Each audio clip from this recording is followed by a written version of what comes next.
meelgaarka urur siyaasadeedka wadani Cabdiraxmaan Maxamed Cabdullaahi Ciro iyo wafdi uu hogaaminayo oo ka soo kacay dhinaca caasimadda Soomaaliland ee Hargeysa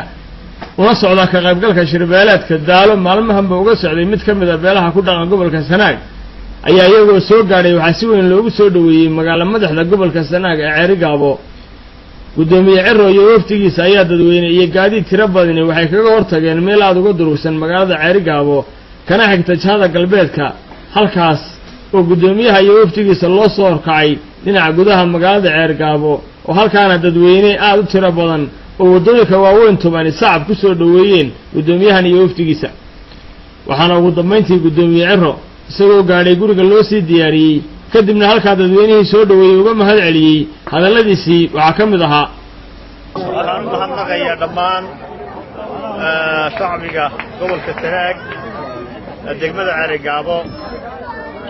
maanta nagu soo dhaweeyay halkan degmadan waxaan si gaar ah u sii mahadnaqayaa mas'uuliyiinta gobolka iyo hablaha dhalinyarada oo dhaqameedyada iyo qaybaha kala duwan ee bulshada degmada Ceerigaabo waxa farxad weyn ah inaan maanta imaado Ceerigaabo anigoo ka qayb galaya shirka daalo waxaan wafdiga ka kooban yahay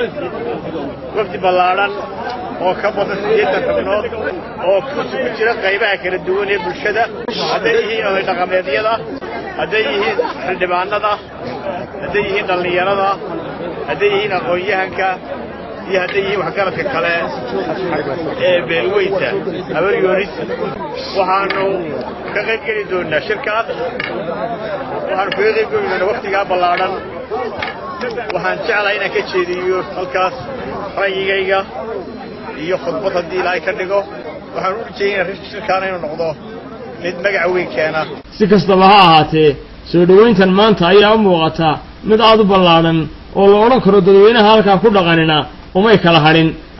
Cabdullaahi Xuseen Darwiish